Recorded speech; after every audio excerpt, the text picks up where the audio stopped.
Hello, nouveau Blabla Short Tech aujourd'hui, retour d'expérience sur les plaquettes de frein métalliques. J'ai mis ces plaquettes dans la Corésienne VTT. À la base j'étais en plaquettes résine, tout ce qu'il y a de plus classique, sur des étriers SRAM Red, des bons étriers SRAM de route et gravel. Au niveau freinage, j'avais pas trop de soucis. Alors c'est vrai que dans certaines grosses descentes quand même, je sentais un peu les limites du truc. J'avais des petites appréhensions en passant en métallique, parce que je pensais que ça allait pas être compatible, que ça allait user mes disques, que ça allait freiner bizarrement. Et honnêtement, je suis très agréablement surpris.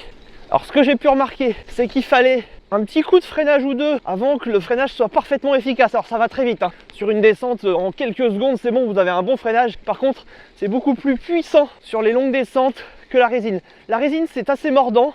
Ça fonctionne bien pour un usage basique et assez classique de gravel. Mais dès que vous allez sur de l'engagé, du plutôt VTT, les métalliques sont vraiment intéressantes. Vous sentez que ça freine mieux, que c'est plus puissant. Ça demande juste un ou deux coups de frein avant d'être entre guillemets bien chaud et de bien freiner.